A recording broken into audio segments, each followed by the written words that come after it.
Hi, I'm Charles with Anicap. This is my recap for the anime 4 Nights of the Apocalypse. If you like my recaps, please consider liking the video. The story begins as a boy named Percival gets his giant hulk of a grandfather to help him knock down a rare bird. Percival almost eats himself off of a mountain, but this kid is our protagonist, so he survives. This kid's grandfather can barely fit on his seat, and they still manage to enjoy the bird for lunch. However, we see that the bird has a strange mark on it. The two then have a little sparring match, and Percival shows off some sweet moves.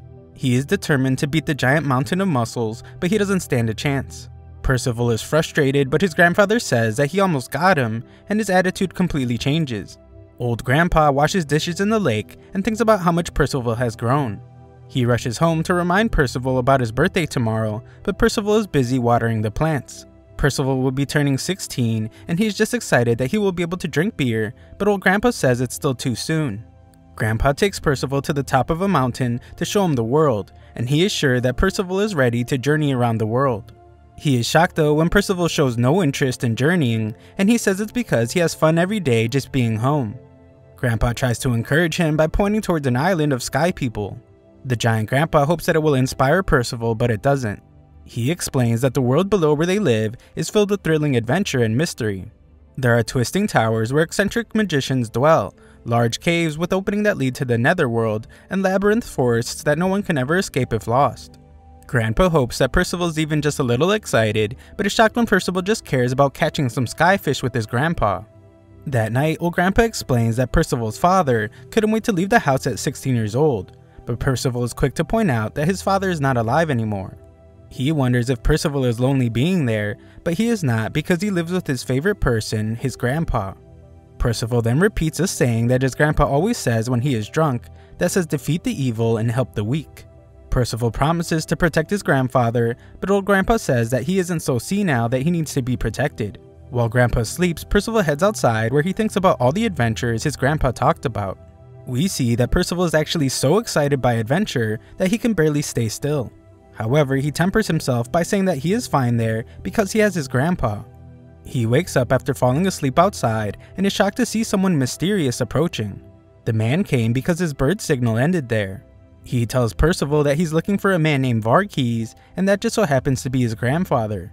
This man is an old friend from when they were holy knights, so Percival points him in the direction of their house.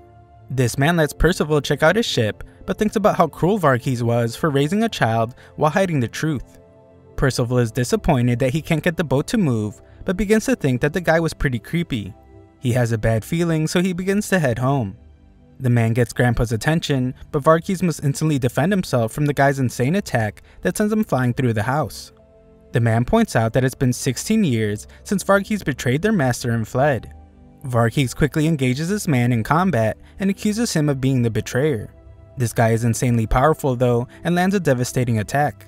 Percival arrives at the worst possible moment and demands to know what the man just did to his grandpa. This guy is seriously evil, as he tells Percival to just stand by and wait his turn. Percival doesn't listen to a single word and instantly tries to attack him.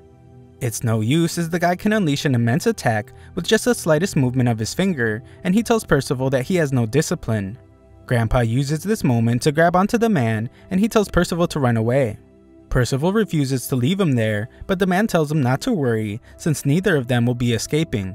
With the slightest movement, this man puts several devastating holes in Varghese, and uses his cross attack on Percival next. Percival tries his best to fight back, but it's hopeless. This guy's name is Ironside, and Varghese wonders why he came after him only now. Ironside explains that a few days ago, an ominous prophecy was made. The arrival of an existence that will lead their lord, King Arthur, to his doom. They are named the 4 Nights of the Apocalypse. Their identities are unknown, but they cannot say for sure that Varghese is not one of those 4 knights. The man leaves and Varghese apologizes to Percival. Percival is in tears and apologizes back for not being able to protect him. Varghese wants Percival to find someone that is actually worth protecting. He wants him to trust his heart and find someone important whom he can walk through life with.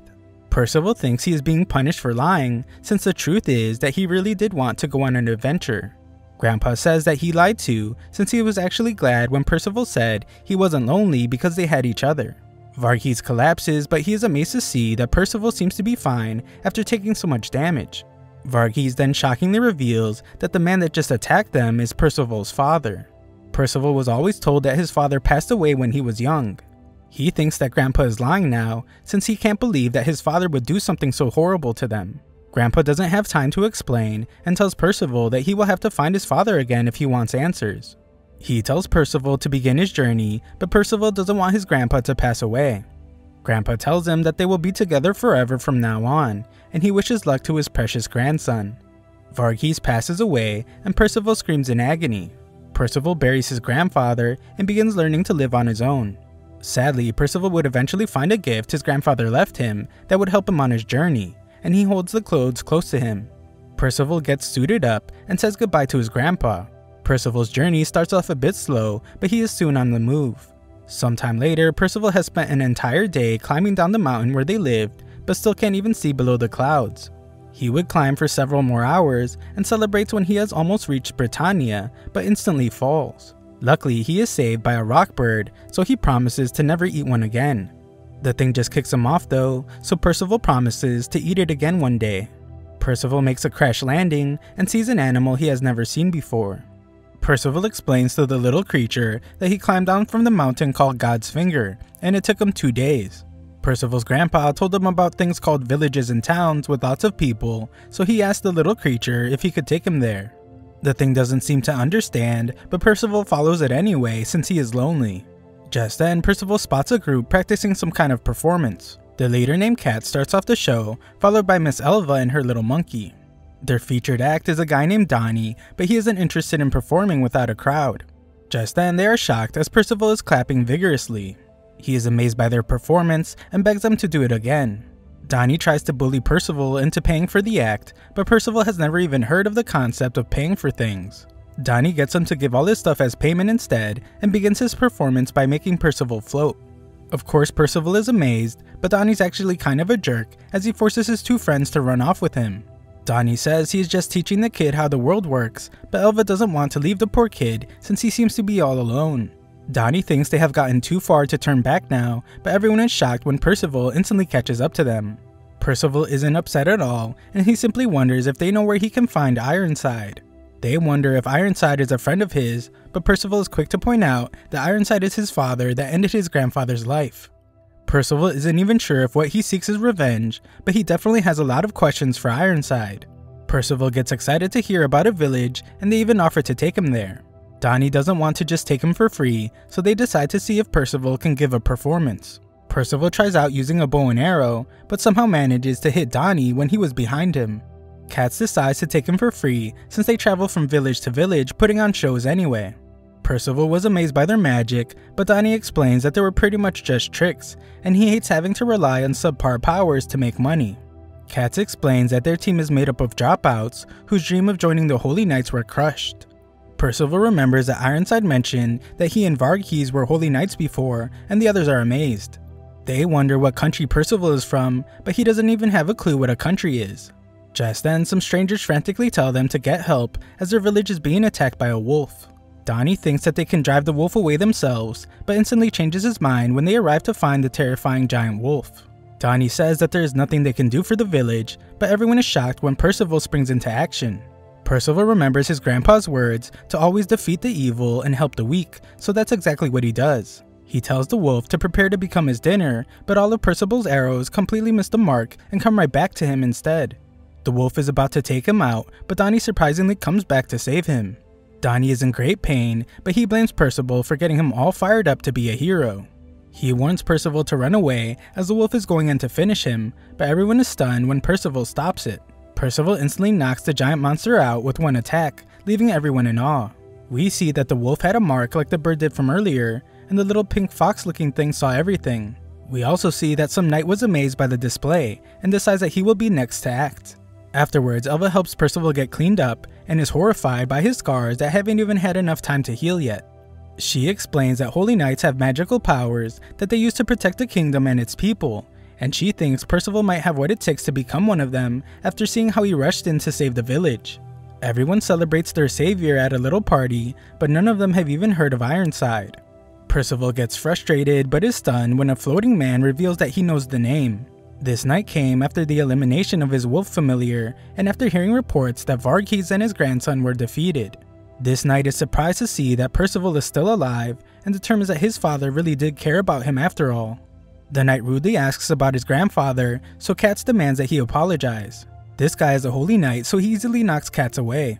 He is the Black Knight called Pelegard, and he is a comrade of Ironside and Varghese.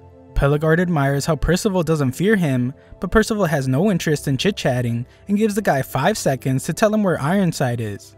The 5 seconds go by with no resolution, so Percival charges at him. Pelegard is stunned to see that Percival is challenging him barehanded and amazed when he manages to push him back in all his heavy armor. The guy agrees to tell Percival whatever he wants if he wins, but if he loses then he will take Percival away. He can see Percival's potential, so he would like to train him himself. Percival is more defiant than ever as he has no plans of going with him and vows to win the fight.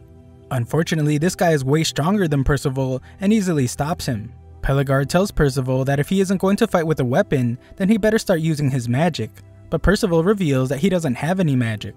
Pelegard wonders if he overestimated the boy and decides to end the fight quickly by punching him in the gut.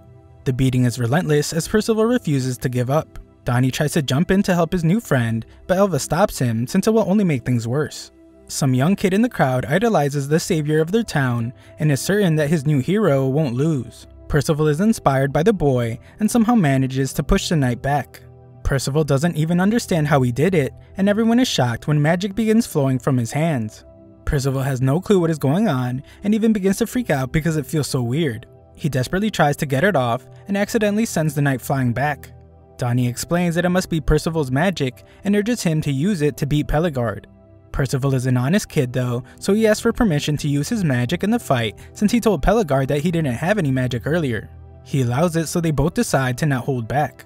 Percival must quickly dodge Pelegard's fireball, and Donnie is shocked as his magic is far greater than even their leaders. Percival won't survive if it hits him, so he desperately dodges. Pelegard urges him to start attacking, so Percival starts by knocking the fireball away. Unfortunately, it still hits him, and Pelegard explains that his flames burn its target to nothing. Unless he cancels the spell, they will never go out. He demands that Percival surrender, but Percival can't stand losing. Pelegard is stunned when Percival uses his magic to protect his body, but tells him that it's too late since he has taken too much damage. Just then, little minions start appearing everywhere, and Pelegard wonders if Percival is creating them unconsciously. The little guys manage to interrupt Pelegard's spell, and Percival shockingly begins healing. Pelegard realizes that Percival is using the rarest type of magic that doesn't fit in any category. It's not destruction type, incantation type, degeneration type, or even healing type. He isn't sure, but he thinks it might be the one that is said to belong to one of 10,000 people. It's called the hero type magic.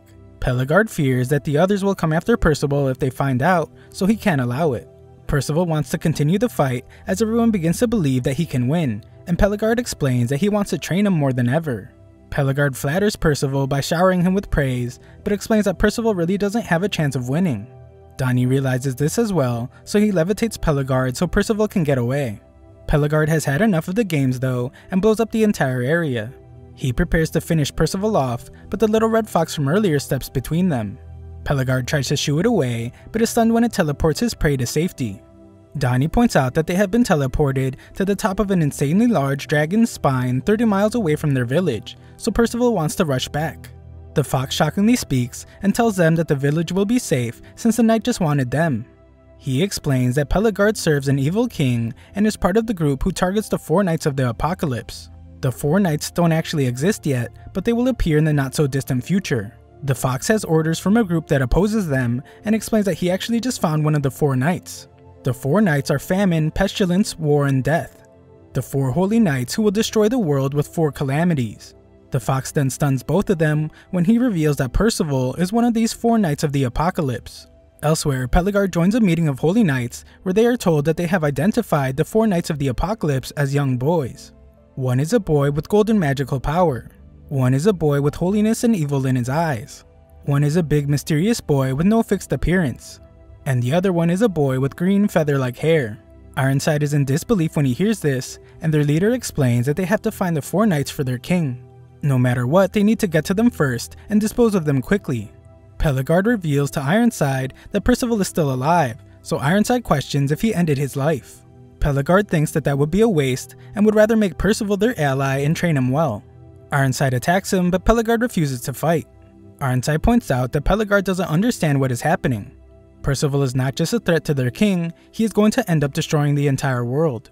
The Pink Fox tells Percival the exact same thing, but Percival simply says he just won't destroy the world. He explains that after he beats up his father, he will just go on an adventure to explore the mysterious place that his grandfather told him about. He won't become a holy knight, and he won't destroy the world. The fox reveals that Percival's father and his comrades are all in a place called Camelot. It's a kingdom that got destroyed in the Holy War against the Demon Clan 16 years ago. All it took was one hit from the Demon King and everything was destroyed without a trace. Donnie explains that Camelot doesn't exist anymore, so Percival tells the little fox to beat it since he won't be going with him. The fox assures him that it really does exist, but explains that the journey there is very difficult. Percival instantly changes his mind because it sounds like an adventure, and the fox introduces himself as Sin. The three of them begin the journey, but they soon get hungry, so Percival decides that they should have a contest to see who can find the best prey. Donnie takes Percival's bow and arrow, but that's okay because Percival finds an interesting place for himself to hunt. Donnie is pretty bad at aiming the bow and finds that he struck a giant nun with the arrow. Donnie apologizes, but the nun says it's okay since she only screamed because she was startled. Just then, some fairy-looking guys urgently tell the giant that a human with a strange helmet entered the Echo Gorge. Donnie realizes that they are talking about Percival, and the fairies explain that the gorge was once a beautiful place. However, it is now a living nightmare.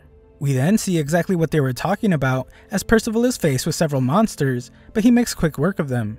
He is actually really happy since all the prey are just coming to him, so he is sure to win the competition. Just then, he hears something calling for help.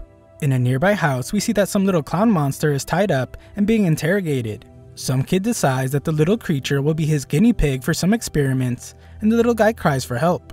Percival comes to the rescue, but just ends up getting a face full of wood. The little monster impatiently tells Percival to free him, and it instantly flies away.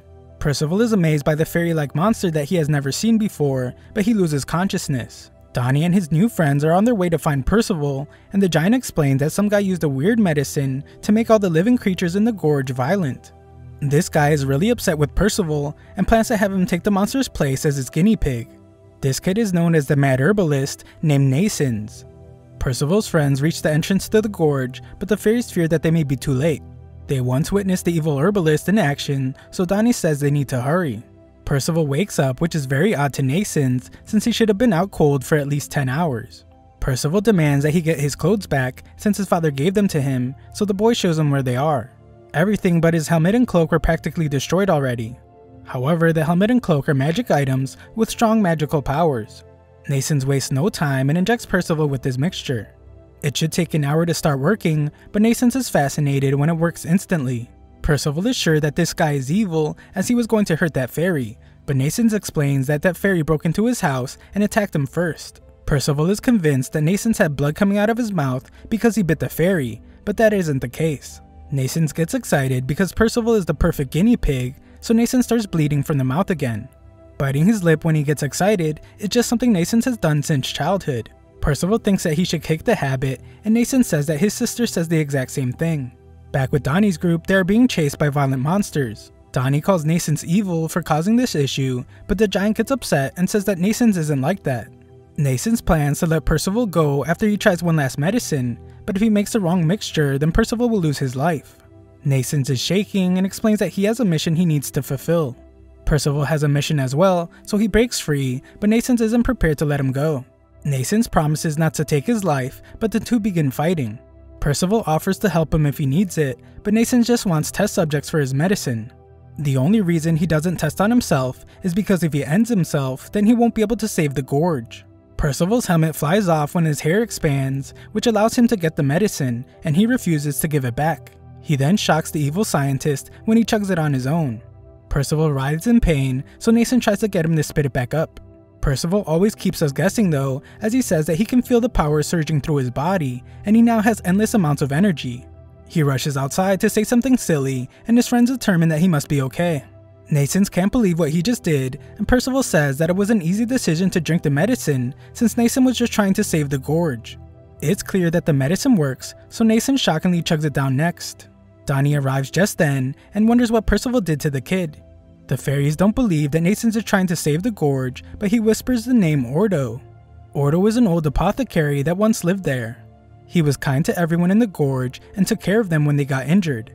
They found the young giant whose name is Dolores and the young human Nascens. Ordo taught Nascens everything he knows, but one day he just went missing. Since that day, Nascens started doing weird experiments. Nearby, the little orange monster plans to destroy the entire forest, and he shockingly asks Ordo if he agrees. Nascens wakes up and urgently wants to go spread his medicine throughout the gorge. Some fairies appear to attack him, and they blame Nascens for Ordo leaving. They accuse him of trying to destroy the gorge and tell him to leave. Percival stands up for him and tells the little jerks that Nascens is actually trying to save the gorge. Just then, the forest begins to decay and the animals begin to pass away. Nascens realizes that he is out of time, so he must use the medicine. Percival points out that there is none left, but Nascens shockingly creates some from his body. Nascens reveals that after he ingests a poison, he teaches it to his body, and then he can freely create and mix his own. His magic is called Mix Venom, and he tells everyone to cover their mouths. Nascens creates a mist from his medicine that gets carried by the wind, and the gorge amazingly begins to revive. Nascens refers to Ordo as his grandfather and recalls the lessons he was taught. Afterwards, Percival gets a fresh cut and Dolores makes him some clothes. The fairies apologize to Nascens, but he completely understands since the monsters going crazy was a side effect of his medicine. No one knows why the gorge was decaying in the first place, but once Ordo disappeared, something started eating into the life force of everything. Nascens tells the fairies that Percival is the one that should be thanked, so they praise him, and the kid soaks it all in. Just then, a hideous monster appears, and Nascens can tell that it's Ordo. It's clearly a hideous creature, but Percival is just jealous that Nascens' grandpa is 3 times bigger than his was. Nascens wants to know what happened, but Dolores stops him from getting too close. Ordo releases a fog that causes the forest to begin rotting, so Nascens begs him to stop. Nascens tries to remind Ordo that he loved the gorge, but he's a monster now, and he wants to destroy it. Ordo plans to crush Nascens, and Percival can't stop it, but Dolores arrives just in time. She tries to remind Ordo that they are family, but the monster hits her with its poison, causing major damage. Just then, the fairy from earlier arrives, and they all realizes that it was the one that transformed Ordo. It did it because he says Ordo is a sinner, and he must atone for his sins by destroying the gorge. Ordo prepares to consume Nascens, but Percival manages to stop it. Nascens is beginning to lose hope, but Percival grabs a hold of him and tells him that they will get his grandpa back together. The evil fairy commands Ordo to run wild, but instantly gets an arrow through its head, and it melts away. No one knows where the arrow came from, but Ordo collapses and a holy knight appears before them. It is the Amber Knight, and his name is Talisker. Talisker tells them that if they can land a single blow on him, then he will tell them the sin that Ordo committed.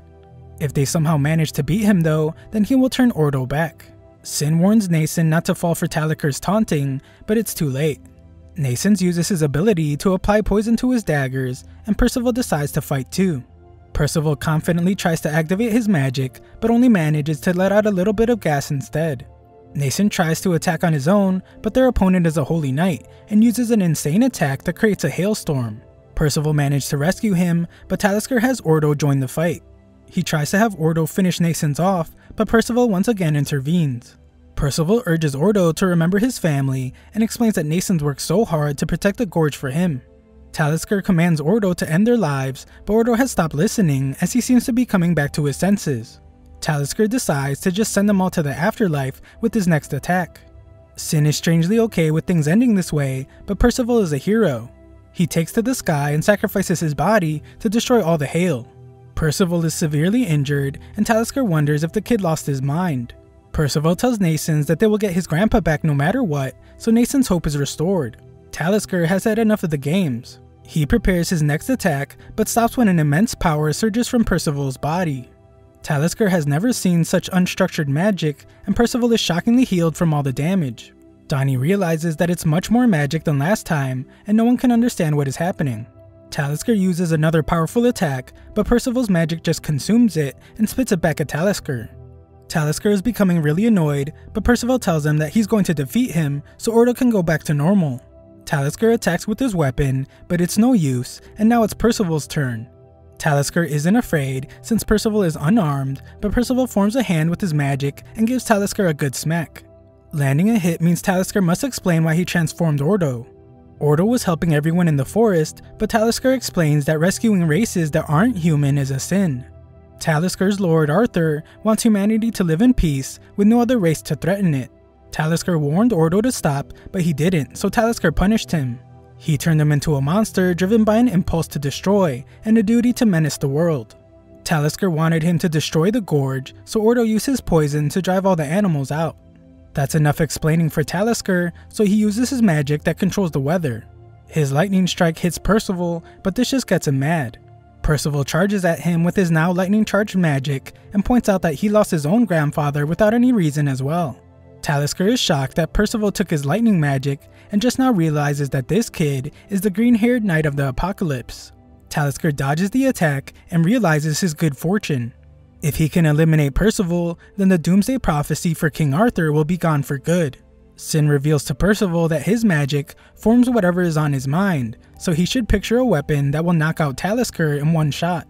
Taliscar uses his most powerful attack, but it resembles a bird that Percival is very familiar with. Percival forms a knife like the one he used to cut up the bird, and he uses it to cut up the attack.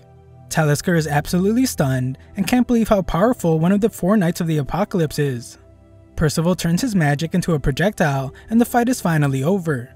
No one can believe what they just saw, and they realize that Percival blew away the Holy Knight along with the mountain.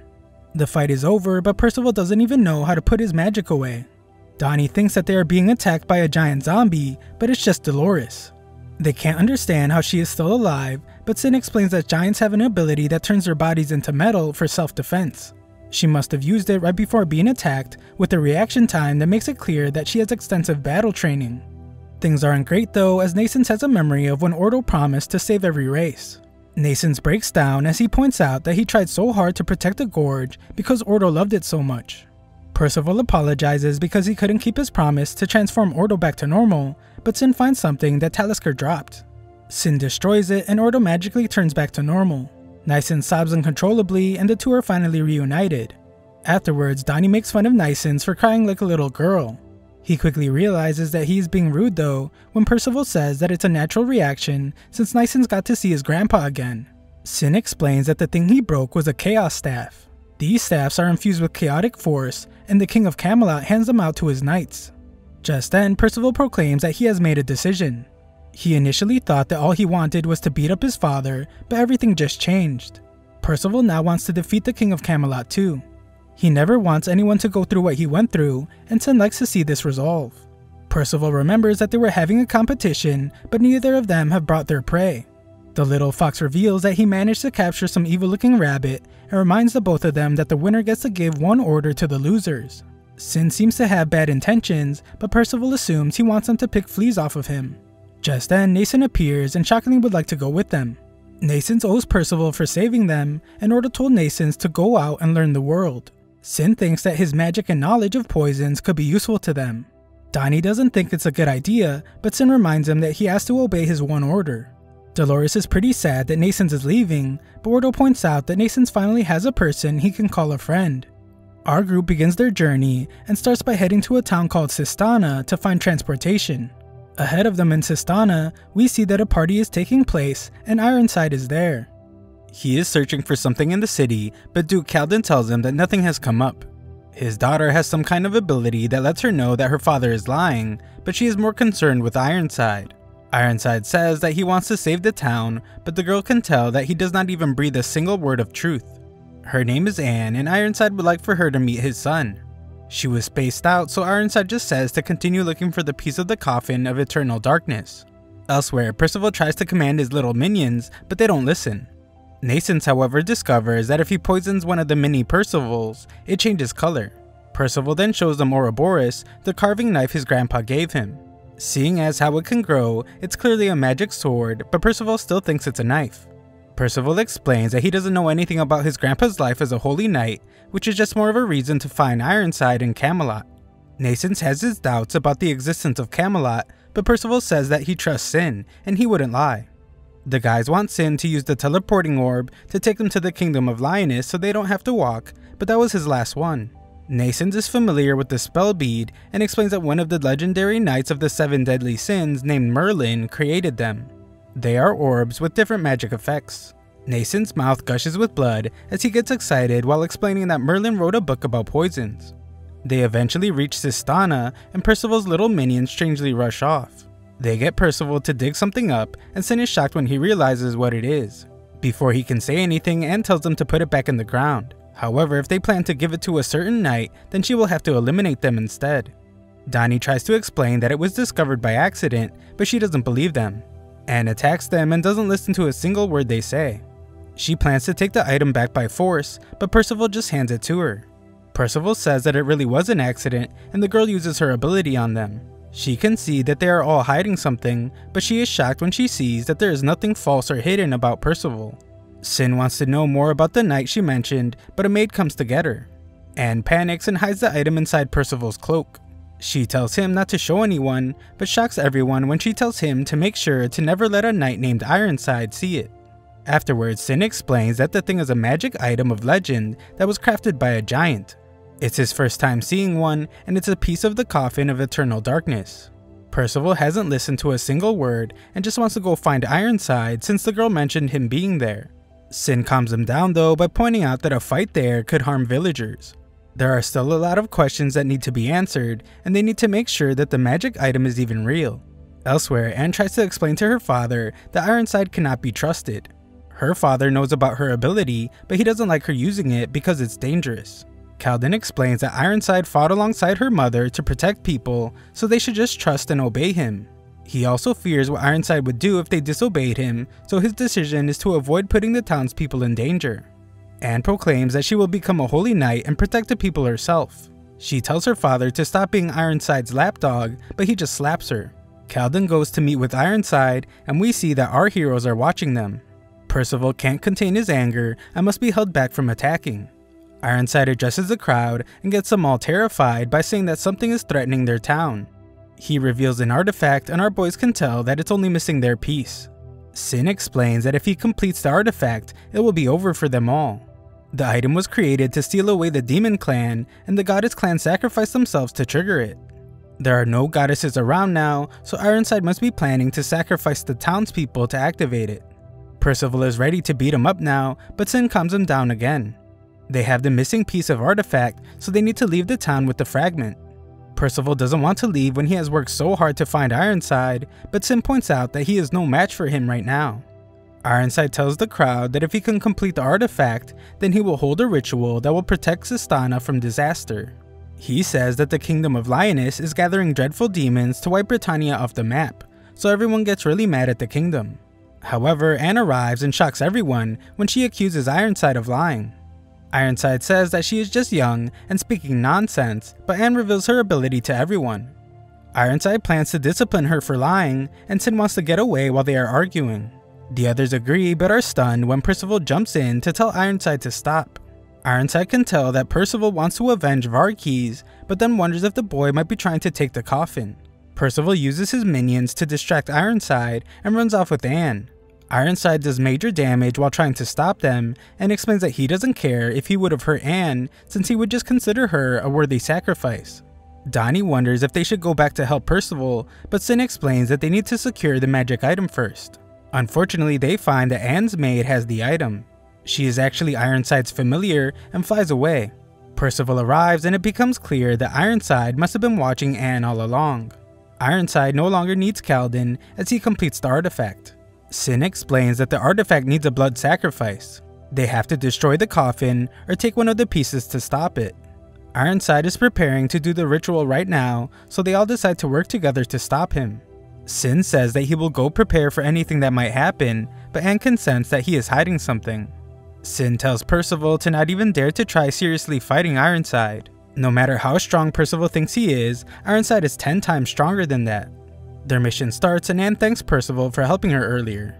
Percival explains that Ironside ended his grandfather's life, and Anne says that Ironside wanted to marry her off to his son. Anne assumes that his son is just as bad as he is, and the guys laugh knowing that Percival is his son. Back at the house, Ironside begins chanting, and the coffin begins to glow. The ritual begins to intensify, and a black substance erupts from the ground. The black substance makes its way into town, where we see that one of them transforms the first thing it touches into a monster. More black substances fall, so a statue and an entire house become hideous monsters.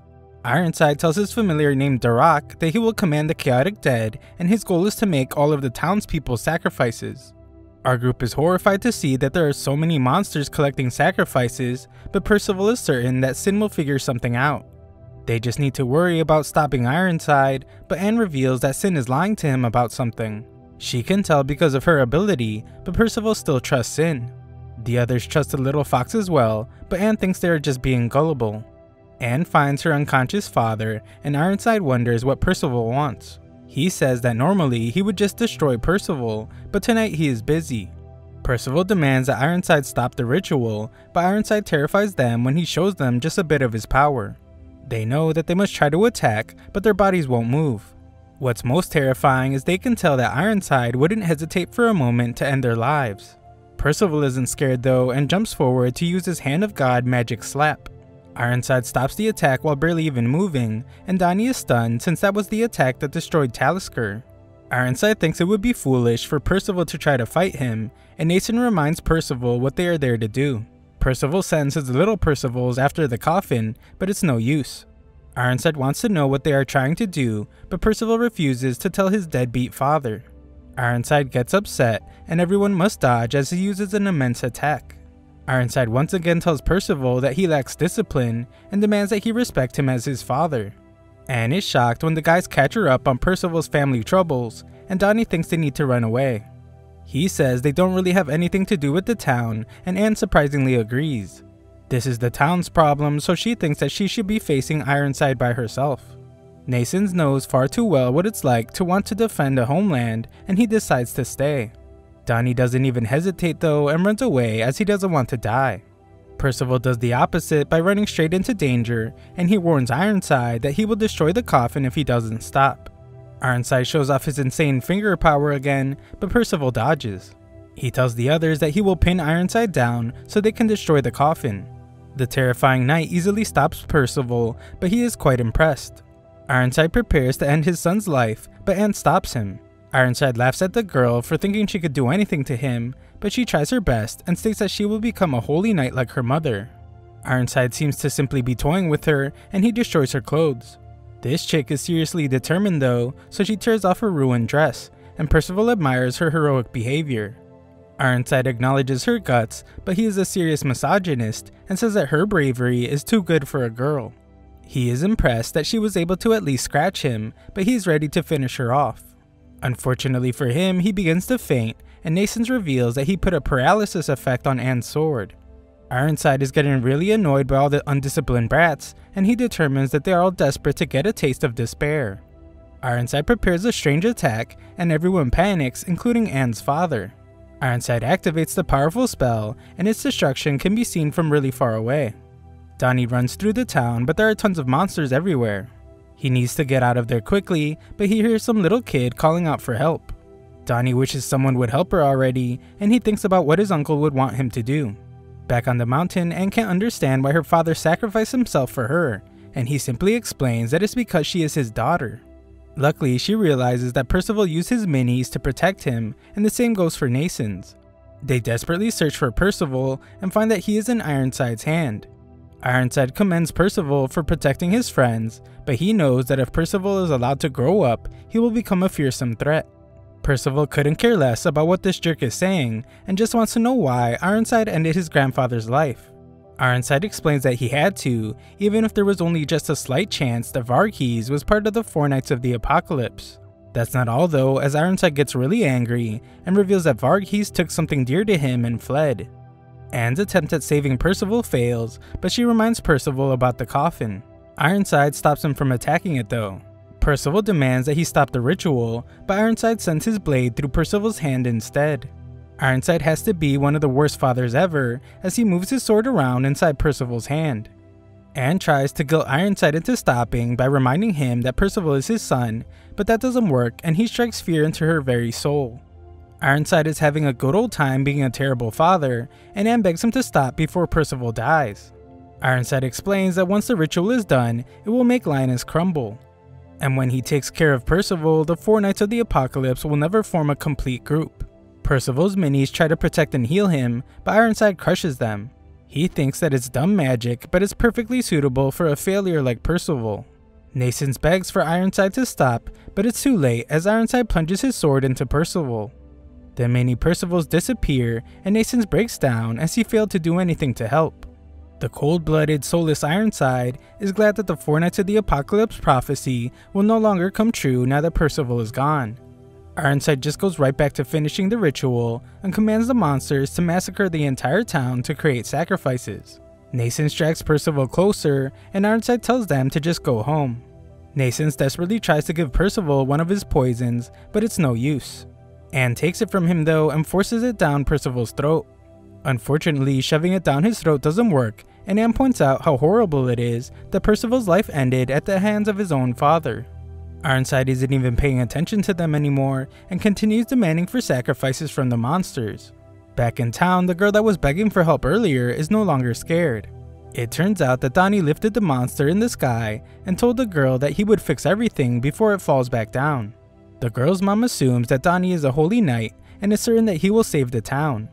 We then see that Donnie is rushing back to the mountain and he has determined that there are way too many monsters, so he won't be able to escape. He goes back and forth in his mind as he is terrified that Ironside will kill him, but he doesn't want to let down his new friends. Donnie realizes that he doesn't need to fight Ironside and he only needs to get the coffin. He gains even more confidence though since Percival is there and everything always turns out okay when he's around. Just then, a baby Percival appears, and Ironside is shocked that Percival somehow regained a tiny bit of magic. This should be impossible since he is sure that he ended Percival's life. It's no big deal for this guy though, as he can easily do it again with a simple attack. The explosion is massive, but Nascens protects Percival's body.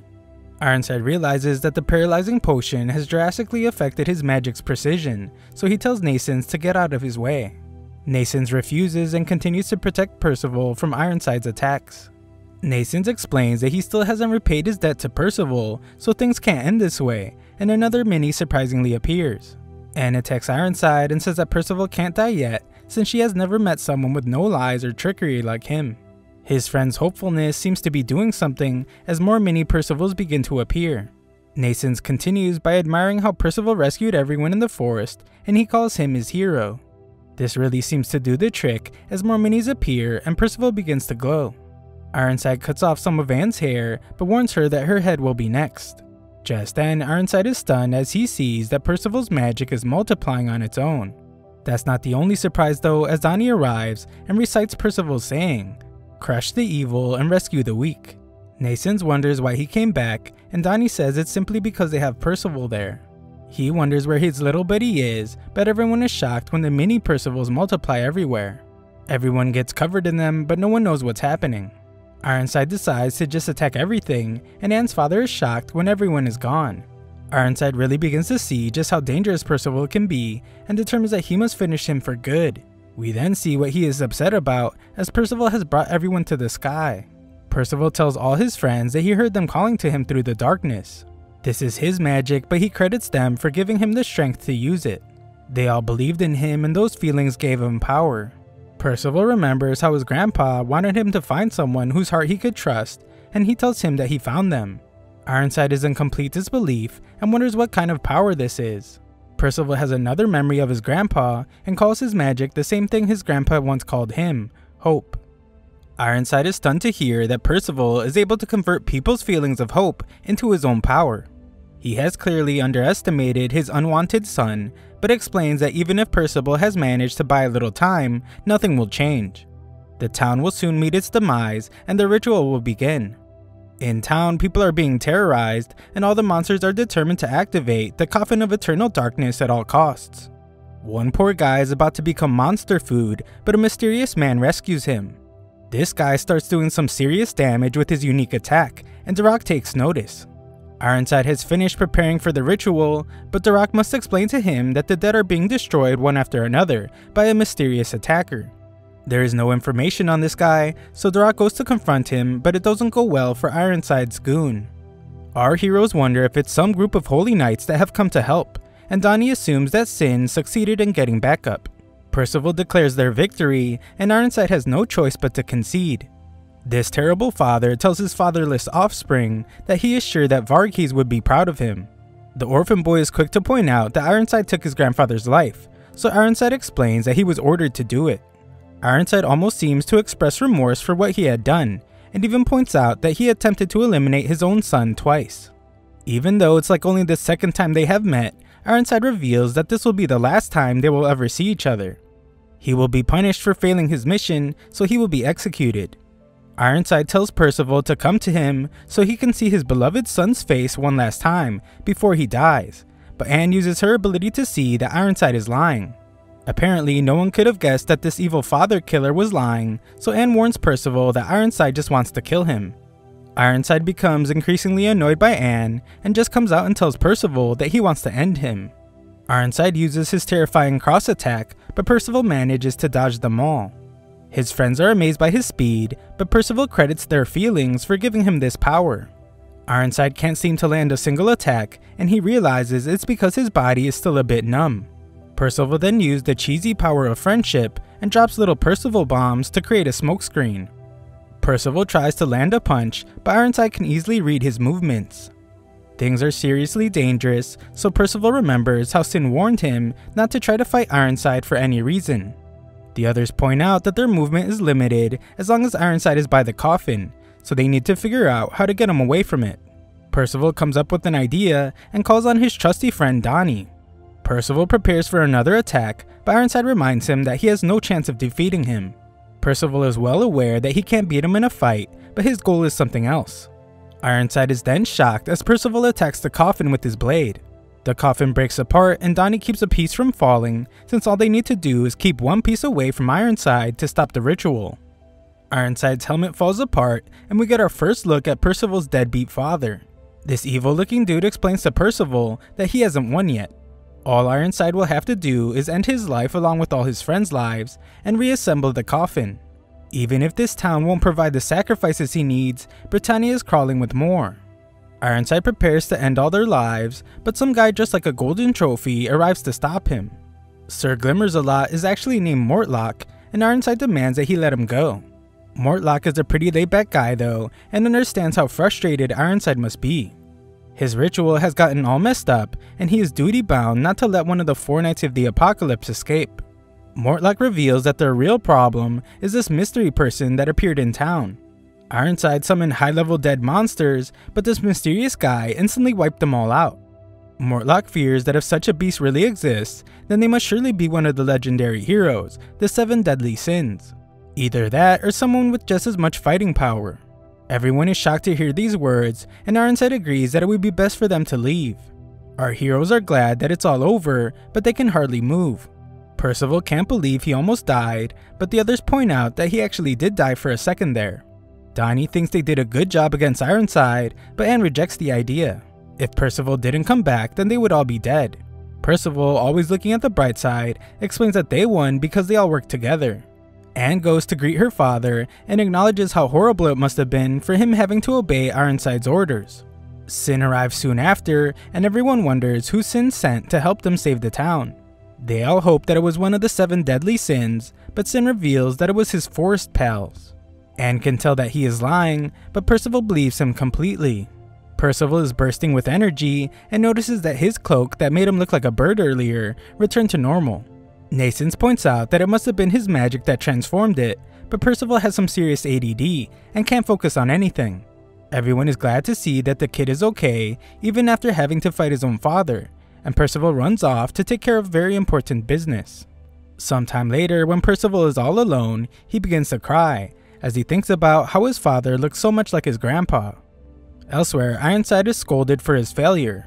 King Arthur is disappointed, but wants Ironside to send a message to those that defeated him. If they want to destroy the king, then they can go ahead and try. Arthur explains that this was their best chance at destroying Linus, the largest opposing force at the moment. Ironside makes no excuses and simply prepares for his punishment. Arthur respects him a lot for that and doesn't hesitate to cause this guy an unimaginable amount of pain. Arthur then explains his goal. From the ancient past, mankind has always gotten caught in war with other species, and suffered greatly because of that. King Arthur wanted to create a land with no pain, no sadness, and where no one is exposed to any kind of threat. That is why he built Camelot. He wishes to free the entire Britannia, but between the 7 deadly sins and these new 4 Knights of the Apocalypse, his wish can't come true. Ironside has been getting tortured this entire conversation, and Arthur finishes it up by reminding Ironside not to fail him again. Arthur explains that no one in this world values him more than he does, and he releases Ironside from the endless pain. Ironside is shocked that the numbness he felt is gone, and Arthur points out that he removed the poison that Nason's put in his body. Ironside vows to search for Percival to get revenge, but Arthur has an even more important favor to ask of him. Arthur explains that they keep losing battles because their opponent has the vision, and he looks at Merlin for agreement. The only way they can learn of the future is to intercept it. Their opponent will be expecting them to try and take the vision. It won't be easy to get, so that isn't Arthur's request. Ironside is then shocked by his real request, and that is to search for his bride. Back in Sistana, Anne's father thanks our heroes for saving their town. The destroyed homes can be rebuilt, and what is most important is the fact that they didn't lose a single citizen. Sin tells everyone that his forest pals are probably eating breakfast somewhere, but everyone wishes he would just tell them who really came to the rescue. Anne's father then reveals that he knows Ironside because Ironside was an acquaintance of his wife. They were both holy knights serving under King Arthur, and his wife never had anything bad to say about Ironside. She described him as an upright man constantly striving to do good. No one can believe that since Ironside is clearly an evil guy these days. Anne's father has one more request to ask of them, but he is interrupted by Anne, who's starting to look more and more like Bulma from Dragon Ball Z. She is more serious than ever about becoming a holy knight, but fighting against Ironside has opened her eyes. She only now realizes how much she lacks in experience and power, so she wants to set off on an adventure. Anne wants to become someone that can protect what she cares about, even if she is alone. Her father refuses to let her travel alone, but our boy Percival steps up to ask her to come with them. This works for everyone, so Anne agrees to go with them. Her father tears up as Anne has so many similarities to her mother, but Anne points out that she has his eyebrows. She doesn't actually though, and the two have a heartfelt goodbye. As their journey begins, Sin reveals that he has no clue what Ironside is trying to do. One thing is certain though, and that is that Ironside will appear before them again one day. Sin must then tell the young hero to stop being so gloomy after realizing that his father wants to end him because he's one of the 4 Knights of the Apocalypse that is going to destroy the world. Sin states that he should be focusing that negative energy on becoming stronger, strong enough to send his father and Fate flying. Percival is re-inspired and states that as long as he is together with everyone, he feels like he can become the strongest person to ever exist. The others are getting far ahead of him, so Percival rushes off to catch up to all his friends. Anne seems to think that she is the main character as she celebrates the beginning of her glorious quest to become a holy knight. Danny interrupts her little party to remind her that her father was supposed to give them transportation for saving the town. Donnie is pretty upset though, as their transportation ended up being some derpy looking horse. Anne calls him rude since this derpy horse called Sylvan has actually been her best friend since childhood. Everyone begins to pity her since it must be hard to make friends when she has the ability to see whenever a person is lying. Percival always likes to keep things positive though, and reminds her that they are all friends now. Percival tries to play a game to see if she can tell if he is lying, but after joking about the horse's short little legs, Percival gets kicked in the face. All the guys wish they would have gotten a wagon instead of just a horse, but Anne warns that she will leave them behind if they keep whining. Moments later, she is the one whining, as her horse friend is too exhausted to keep up with the boys. Sin sighs about the disappointing horse, but Sylvan confronts him to see if he has some kind of problem. The little fox is never one to sugarcoat things, and tells Sylvan that he will turn him into a horse kebab if he keeps slowing them down. While Sylvan shakes from fear, Anne asks about their destination. She becomes really excited after hearing that they are headed to the Kingdom of Leonis because it's the homeland of the most renowned holy knights in all of Britannia. More importantly though, their ruler is King Meliodas, leader of the 7 deadly sins. Percival shockingly doesn't know about them, so they wonder if he has been under a rock his entire life. Everyone explains that despite being branded as traitors to the kingdom, this group saved Leonis countless times. They are a group of holy knights who defeated the king of the demon clan in the Holy War. Anne then shows her great treasure, a poster from Meliodas was a wanted man. Admiring this guy makes her realize that they haven't selected a leader for their group yet. Our boy Percival was never even taught what a leader is, so Anne explains that it's someone that unites the team. Percival is clearly the strongest among them, but she thinks he is more of a mascot. Nason's is more of a strategist, and she can only see Donnie being bait. He rightfully gets pretty upset, but Anne determines that she's really the only candidate for the leader position. Everyone just goes along with it, but Percival thinks Donnie should be the leader since he was the one everyone thanked when leaving the town. Anne gets really upset and questions if Donnie wants to become a holy knight as well, but he denies it. Sin calls everyone idiots and tells them that it's time to discuss their plan. To reach Leonis, they have to cross the Delfair mountain range, so they will first prepare at the nearest town. Anne insists that they just cross the mountains now, but Sin reveals that the place is a dark realm. Almost nobody makes it over the mountains alive. She concedes and Percival gets excited to be heading to a real big town. At some bar in the town of Kant, some guy gets really drunk and a worker threatens to kick him out. The boss fears this guy, however, and tells his men that they are fools if they don't fear him as well. That is because this man is Leonis' great holy knight named Hauser. Donnie then has a memory from when Hauser was training him and some other kid named Edlin on how to fight. Edlin was a better fighter than Donnie, and Hauser always instructed them to never hold back. The young boys were ecstatic to hear that Hauser thought they were improving, but explained to them that it takes more than sword skills and magic to become a holy knight.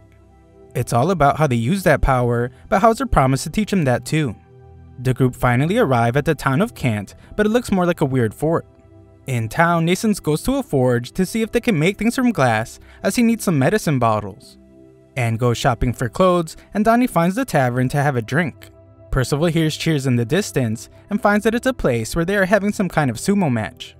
Sin is still at the entrance and yells at his team since they need to find a place to stay first. They eventually find a place, but Anne has all their money since she doesn't trust the men and Beast with it. The boys all assume that she is on the toilet, but she has really just been shopping. Anne asks for some help from her subordinates, but Percival thinks she means she needs help wiping her butt. They all wonder what she was doing, and she reminds them that they need to be ready to cross the mountains. She reveals that she has bought supplies, but it's just a bunch of cute old stuff. Anne also bought everyone clothes, and is proud that she left them with 3 silver coins. Sin gets furious, however, as that is 20 silver coins short of being able to afford the inn. Not only that, but Sin gave her 10 gold coins, enough to furnish an entire house. Sin scolds her as a sorry excuse for a leader, as they will have to camp out for the night thanks to her. Everyone is pretty upset, but our boy Percival loves camping. Anne gets upset now and heads off to get their money back, taking Percival with her. The boys go to get a drink while Sin goes to take a walk. At the tavern, Donnie shoos away the guy mocking them for drinking ale in the middle of the day, but Donnie is shocked to find that it's Hauser. Hauser is drunk out of his mind and is disappointed that Donnie fled Holy Knight training to become a traveling entertainer. He wonders if drinking is part of Donnie's act, but Donnie explains that he's just taking a little break. Donnie tells Nascens that Hauser is a holy knight, but is also his deceased mother's brother. Elsewhere, the shady worker from earlier tells his mystery boss that their target split into 2 groups. He explains that Hauser is talking to one now, but he will likely pass out soon. This mystery guy seems to have bad intentions, as he tells his goon to show their target a good time. Elsewhere, the mini horse sympathizes with Sin for having to take their group all the way to Leonis. Sin is pretty stressed out as he explains that he never thought it would be so difficult. Back at the sumo match, the crowd roars as a new champion has emerged. The payout is huge and we see that Anne has won a whole bunch of money. All the spectators are stunned as Percival just beat all their most powerful competitors. Percival always displays great sportsmanship and thanks all his beat up opponents for playing with him. Back at the tavern, Donnie asks his uncle how his old friend Edlin is doing. Hauser refuses to answer as he doesn't speak to cowards that abandon their training. Nascens questions what a great holy knight like him is doing there, but he doesn't talk to amateurs either. Donnie accidentally drops the piece of the Coffin of Eternal Darkness and picks it up real casually. Hauser gets really heated about it and wonders where Donnie stole it from. Donnie denies stealing it, but Hauser distinctly remembers that Donnie used to steal coins from his wallet. Hauser wonders if Donnie even realizes what it is, but Donnie does kind of know how it's supposed to seal demons. Hauser gives him a good smack to the face and explains that if it falls into the wrong hands, Leonis will be wiped out. Hauser determines that he was a fool to ever think Donnie could be counted on. This guy really piles on and says that a kid as spineless as Donnie could never protect anything or anyone. Hauser is glad that Donnie gave up on becoming a holy knight, and he is certain that Donnie's mother is crying up in heaven. Nascens sticks up for him, but the other members of the group barge in. Donnie rushes out and Hauser takes all the money and won from betting. Hauser assumes that they are the ones influencing Donnie, but Nascens steps in to demand that Hauser give everything back. Nascens calls Hauser a drunk, and Percival wonders if this guy really hit Donnie. Percival gets really upset when Hauser admits to it, and all the drunk idiots at the bar get excited for a fight. Hauser refuses to fight a child, but Nascens has another way to settle things. Our boy Nascens is crazy as he suggests a drinking game. They will drink one at a time, and the first person that falls loses. Hauser is already a bit drunk, but that makes things even considering that Nascens is a child. The two begin, but Hauser states that no one has ever beat him at fighting or drinking. Nascens continues the match, but whispers to Percival and Anne. He explains that there is something odd about the whole town. He thought it was nothing at first, but he's becoming more and more sure of it because of several clues. The shop Anne went to had items that were all priced the same, despite every item being completely different. The Forge sold a bunch of things with the royal emblem.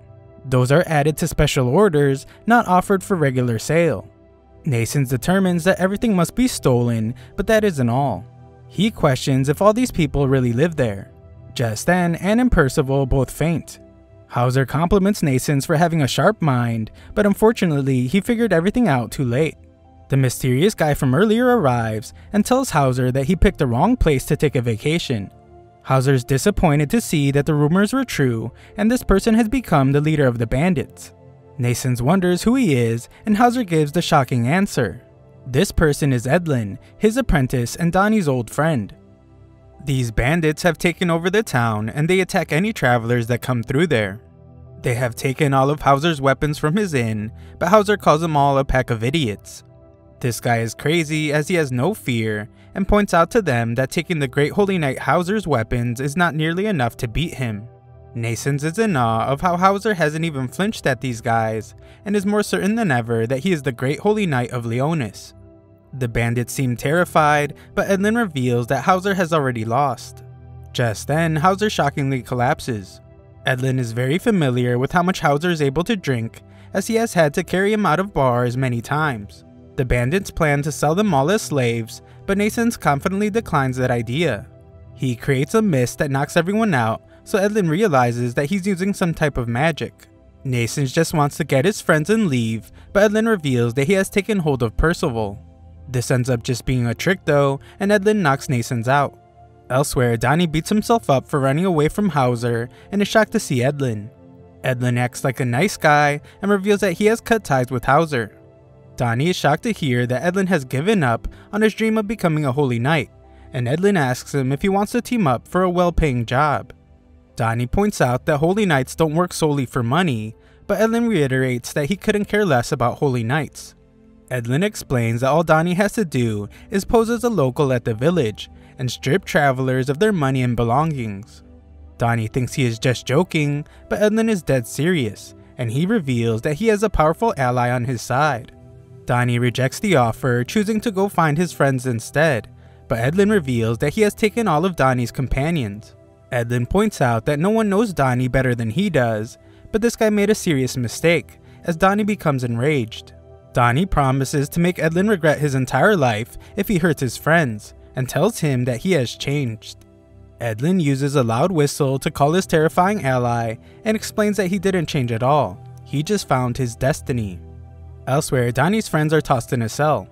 The stupid bandits determine that the coffin piece is garbage, and toss it right at Percival. The guards leave, but we see that someone else is there. Nascens hopes that Donnie will figure out that they are missing, but Hauser points out that Donnie is too selfish, and he will never come. Just then, the tavern keeper appears and begins to break them out. He is impressed that Nascens is still standing after drinking so much, so Nascens explains that his body can neutralize any poison he takes in. The guy breaks them out and reminds Hauser that he is his old friend named Tezu. Tezu tries to snap his old friend back to sobriety and explains that the entire town will soon be destroyed. Hauser assumes that it will be because of Edlin, but Tezu reveals that it's something worse. Outside, we see just how terrifying Edlin's ally is, as it's an ancient dragon. Edlin somehow tamed this beast, so Donnie runs off as fast as he can. Percival and Anne eventually wake up, but Anne can't understand why Hauser is there with them. She concludes that he got her drunk to sell her off, or even worse, he planned to do something terrible himself. Hauser explains that he isn't into hideous girls like her, but Percival has had enough of Hauser insulting his friends. Percival plans to make him pay for hurting their feelings, but Hauser explains that he was just telling the truth. Percival shuts him up, but Nascens stops him. Anne wants him to hit Hauser again for her, but Nascens reveals that Hauser is Leonis' Great Holy Knight. This Great Holy Knight isn't feeling so well though, and pukes all over the place. Outside, Edlin tells his goons to capture Donnie, but instructs them not to hurt him. The bandits realize that they don't want to risk getting hurt, and decide to just kill Donnie anyway. Edlin orders the dragon to go back to its nest, but it hesitates. We then see just how evil Edlin is, as he threatens to hurt the dragon's unborn child. The dragon leaves and Edlin's men arrive to explain that they couldn't find Donnie. Edlin wonders if they are blind, and we see that Donnie hid himself. The creepy goons would rather have a taste of their prisoners anyway, but Edlin tells the weirdos to just keep looking for Donnie. The goons begrudgingly agree, but they seem to have other ideas. Teizu tells the others about how lost Edlin seemed when he first saw him. Edlin took over a group of bandits, and the bandits pointed out that Edlin rules them with fear. He is not only strong, but he also has guts. Edlin went into the dragon's nest all alone and even stole an egg. The dragon has done Edlin's every bidding ever since, and Teizu assumes that it's because it's the last egg the old dragon will ever have. Nascens assumes that Hauser came there after hearing rumors about Edlin, but he tells Nascens that it's none of his business. Nascens realizes that something is off. The dragon egg could hatch at any moment and it would ruin Edlin's plan. Nascens is completely right, so Teizu reveals that the egg Edlin is carrying is fake. Hauser explains that Edlin uses replication magic. He is able to create a perfect fake in terms of look and feel. Nascens realizes that this must have been how Edlin tricked him at the tavern. Teizu reveals that their dragon seems to be catching on, and it's only a matter of time before it figures it out. Teizu wants Hauser to stop Edlin, but he thinks Edlin deserves what's coming to him. Teizu warns that the dragon isn't the only thing Edlin has to worry about, it's the bandits too. Edlin doesn't let them harm women or children, and he lets everyone go in the end. The bandits are fed up with him, and Edlin is just a lost kid. Outside, we see that the bandits have knocked Edlin out cold. He wakes up and finds that the idiot bandits plan to take over the world using the dragon egg. They refuse to give it back, but it doesn't really matter as the dragon appears behind them, and the bandits toss the egg out of fear. It crashes down in front of Sin, and the replica is destroyed. The enraged dragon goes on an absolute rampage and terrifies everyone. Donnie has no clue what is happening, but it becomes pretty clear that things are getting dangerous. Edlin desperately tries to get to safety, but the dragon finds him and unleashes its fire breath. Sin can sense Percival, so he wants to go to him, but he wonders why humans are always the one to cause trouble. Inside, Hauser stubbornly refuses to help, but everyone hears a strange noise. Teizu finds a terribly placed hidden door and finds a room holding the dragon's real child. They are surprised to see that it's already hatched, but it's clearly not doing well. Teizu explains that Edlin just didn't want to return it to the dragon in this condition, but Anne points out that it's a typical bad guy that is actually a good guy scenario. Nascens determines that the dragon won't last more than 3 days in this condition and gives it some medicine. Sin arrives to reveal that he hasn't seen Donnie at all. Hauser calls Donnie a coward and assumes that he just abandoned all his friends. Percival sticks up for Donnie and tells Hauser to give Donnie the coffin piece when he comes back. Percival and Anne go to look for him, and Hauser has a memory from his past. It was the day Donnie quit training, and he was really down on himself for not having the kind of magic force Hauser has. Hauser tried to convince him to stay, but Donnie revealed that he really just doesn't want to die. That is how Donnie left, so Hauser is furious about it. Outside, the dragon keeps tearing things up. Edlin eventually falls and wonders if this is really how he's going to die. Just then, he is shocked as he begins to float, and Donnie reveals that he is doing it. Edlin concludes that nothing he does ever works out. He failed as a hero and a villain. Donnie then shocks him when he reveals that he gave up on being an entertainer and has decided to start Holy Knight training again. Edlin reminds him of his fear of death, but Donnie explains that he has found some friends that he's willing to risk his life for. We see that these friends of his feel the same way towards him as Percival finds Donnie. Donnie tells Edlin to trust him, and the two jump towards his friends. Just then, the dragon spots them and unleashes a devastating attack. Percival acknowledges that the dragon must be upset after having its egg taken, but we see that he used his unique power to protect everyone. Percival tells the dragon that he has things he wants to protect too, and sends the fire right back at the dragon. Percival's giant sends out a ton of fire that consumes the dragon entirely, but when the attack ends, the dragon is surprisingly unharmed. Another look into the past shows some more training, and it's clear that Edlin was always the better fighter. Hauser never wanted them to show mercy, and Donnie would always run for his life. He tried a sneak attack, but of course that failed like everything else he tried. Donnie would question if he was really cut out for training, and Edlin would agree that Donnie had no guts and always ran away. Donnie thought his friend was being too harsh, but Edlin always encouraged Donnie to keep trying. Back to the present, Percival is determined to stop the dragon, but this thing is ferocious. Teizu fears that the basement will cave in soon, and the baby dragon isn't doing so well. It's too weak to ingest medicine, so Nascence hopes that his healing mist will help. Sin tells the supposed Great Holy Knight that he is a disgrace, and he doesn't have the right to call himself Donnie's teacher. Hauser is shocked to see that the little fox can talk, since he has only ever seen a talking pig before. Sin wonders if Hauser resents his students for betraying him, or if he actually resents himself for failing to raise them properly.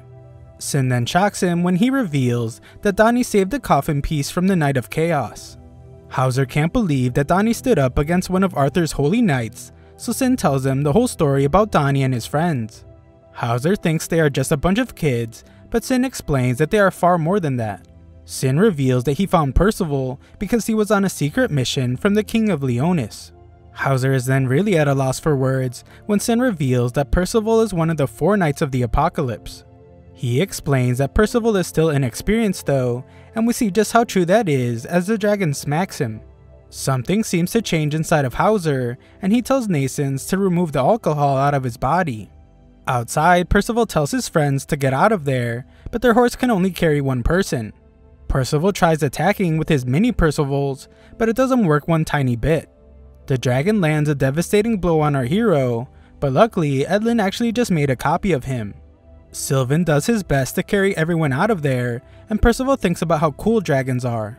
His grandpa used to tell him stories about them, and he is amazed to see that his attacks don't even scratch the ancient beast. Donnie wishes he would stop admiring it, and Percival calmly explains that he has no chance of beating it. The dumb horse trips, and it can't possibly go any further. The group has no choice but to run, but they are shocked when Hauser appears before them. A powerful wind flows around Hauser, and he takes his stolen weapon back. Edlin thinks that Hauser should just run like them, but Donnie knows that his uncle will be just fine. Hauser surprisingly walks right up to the dragon, and uses a wind attack to completely blow away the dragon's fire breath. Everyone is shocked by that, but they are even more amazed when Hauser knocks the dragon back with his powerful wind. Donnie tells his friends that they shouldn't be surprised, and reveals that this isn't even close to Hauser's full power. The dragon foolishly tries to attack again, but Hauser gains the high ground and uses his cyclone attack.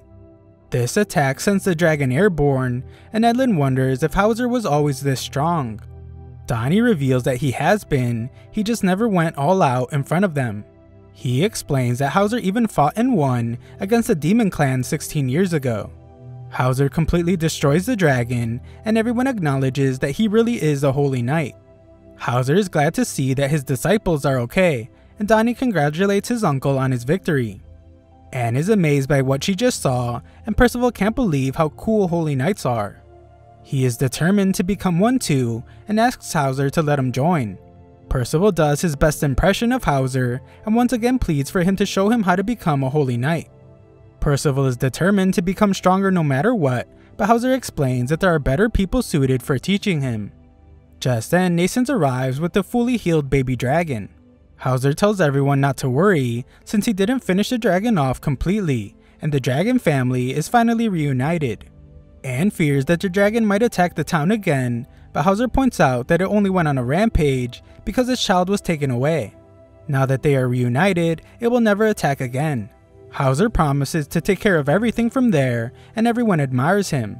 Hauser then stops Edlin from leaving, but Edlin thinks that there is no making up for what he has done. Edlin is ready to just be locked up, but Hauser tries to knock some sense into him. He points out that Edlin was just like Donnie, and gave up when he began to think he couldn't make it as a holy knight. Hauser shocks him though when he admits to being just as pathetic. A look back shows some more tough training, and Edlin created a clone of himself. Hauser acknowledged that Edlin is able to make a perfect clone, but the problem is that he can't make it move. Hauser attacked him and told Edlin that his magic is not suited for combat. He told him to not rely on magic alone and to hone his skills. Edlin caved under the pressure and felt like he could never live up to Hauser's expectations. Back to the present, Hauser blames himself for not being able to get closer to Edlin, and he considers himself a failure as his master. Hauser saw how Edlin helped Donnie and his friends, so he thinks they should start training again. Edlin agrees and embraces his teacher. Hauser promises to atone for Edlin's sins and apologizes for hitting him. The impressionable Percival admires this guy a bunch and does his best impression of him again.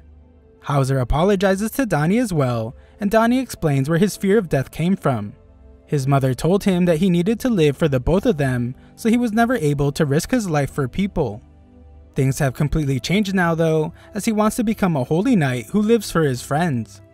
Donnie explains that he won't be able to train with Edlin as he wants to continue on his journey, but they both agree to continue their dream of becoming holy knights. Hauser is glad to hear it and just hopes they accomplish their goal before he retires. Hauser explains that before he gives Donnie the coffin piece back, he needs to understand something important. As long as he holds on to it, Arthur's forces will pursue him to no end. The piece has the power to turn the tide of the whole war against them. Hauser is then shocked to see that Donnie has gone back to his old ways as he is hiding in terror. He doesn't want it anymore, so Percival decides to carry it instead. Hauser then does some smithing as he thinks that Percival needs a sword since he's supposed to be one of the 4 Knights of the Apocalypse. He attaches a blade to the coffin piece and Percival couldn't be happier. Hauser plans to help repair the town, but wonders if Sin has reported back to the king about finding Percival. Sin was hoping to figure some things out first, but determines that it would be best to let the king know just in case. Sin heads off on his own and surprisingly transforms into a human. He seems to be some kind of archer and prepares to fire an arrow. The others wonder where Sin went and are shocked when an arrow bursts out of nowhere. This arrow flies a super far distance and it is headed towards Leonis. In Leonis, some guards tell their majesty that the meeting for the day has been concluded. This mysterious guy invites the guards to eat a meal at his shop, but they fearfully decline. Just then, Sin's arrow makes its approach and bursts, covering the area in light. The guards are stunned, and the mysterious young man recognizes it as a sign that the prophesied knight has been found. Back at the town, Percival says goodbye and continues on his journey with all his friends. One night, Sin tells the group to get some rest as the next day will be very hectic. They are all too excited to sleep, so Percival suggests that they talk about awesome stuff like picking a name for his sword and finisher move. Unfortunately, his friends don't share his enthusiasm and decide to sleep after all. In the middle of the night, Sin senses that someone is calling him, and he finds a mysterious woman. We can't hear the word Sin can, and this person somehow knows Sin's name. Sin wakes up from this dream, but he is suspicious of this strange bride. The next morning, everyone climbs a mountain in the hopes of seeing Leonis from the top, but they are shocked to see just more mountains. Sin reveals that it'll take 4 days to reach the Leonis side, so they have a lot more climbing to do. As they proceed, Percival gets real serious and tells everyone to go ahead, but it turns out that he just needs to pee. Donnie does too, but they spot something while using some trees as a urinal. It's a seemingly welcoming village, but Anne thinks it's a bit creepy. Sin can sense magic coming from the village, but the guys are eager to check it out. Just as they separate, a man appears to tell them that they can't go to the village since it's very dangerous. It's too late though, as Percival and Donnie rush to it and pass through some sort of barrier. Sin rushes after them, but the mysterious guy tells the others not to go as they will get stuck in there. He then reveals that it's not a village at all, it's a den of monsters. The boys finally reach the village as we see that there is definitely something wrong with these people. Donnie doesn't notice one bit though and thinks they're just really friendly. The boys introduce themselves and Donnie wonders if there is a bar he can go to. Some huge buff old wizard looking guy is the only one that seems to be able to speak, and he reveals that there is no bar, but they do brew ale. Back with the others, we find that the hunter's name is Ard and his dog is Carrie. Ard patrols the area so that travelers don't go into that so-called village. 10 years ago, the village practically popped out of nowhere, but he has no clue where the villagers came from. Nascens thinks they look pretty normal, but Ard reveals that he saw something himself. The moment those people leave the village, they turn back into monsters, and any traveler who goes in there is never seen again. Our group rushes to tell the others, but Ard stops them as it's too dangerous. They have already made up their mind to help their friends, so they ask Ard to tell them everything he knows. Back in the village, Donnie tries to get hammered, but the drink has a strange tang to it. The old man still tells him not to worry though, and explains it was modeled after Britannia's ale. Percival's just as innocent as always, and explains that seeing so many people smiling makes him want to smile back. It's pretty strange that they aren't talking, but the old buff dude explains that they just don't speak the language. Percival doesn't believe they need language as long as they understand each other's hearts, and Donnie is amazed by this kid's profound words. As the boys chat it up, Old Man Gandalf takes a suspicious look at Percival's sword. Just then, Sin arrives and reveals to the old man that he knows he was spying on them using a bird he saw earlier. Sin demands to know what he is after, but the boys tell him to relax since everyone there is so nice. The old man seems to recognize Sin, so he wants to speak with him alone. The boys are left to feast on a weird tasting meal, and they can't stop themselves from eating a bunch. They haven't eaten a proper meal in a while, so they wonder where the others are. The boys just can't get enough, so they ask for more food and drinks. One of the villagers goes to get the stuff, but we find that the big dude working the kitchen is a real weirdo. The thing he has captured gets wrecked, and we are left to wonder what the boys are eating. Back at Gandalf's house, he compliments Sin for figuring out who he is, but we see that Sin is out cold. Outside the village, Ard points out that there is a circle of stones around the village. The villagers never leave that circle, because if they do, they turn into monsters. The big giant guy is the elder, and he scolds anyone that tries to leave. Ard reveals that they will have to destroy some weird stone in the center of the village that is referred to as their idol.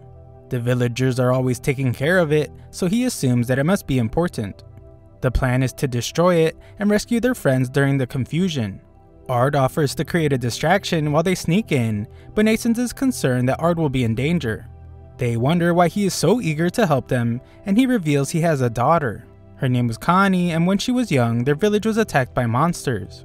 This is why he accepted the job to patrol the area, and he plans to see his daughter again when the job is done. Anne uses her human lie detecting abilities to determine that he hasn't lied a single time, so they decide to trust him. They approach the village, but Ard can't enter the same way they can, since the villagers are on the lookout for him. Our group enters, but the barrier repels Ard for some reason, and he wishes them luck. With that part of the plan in action, Ard gets to work creating a distraction. It works, so Anne and Nascens move forward, but Anne can't help but complain about how much trouble the other guys get them into. Percival is the real troublemaker though, and it's like he doesn't have a cautious bone in his body.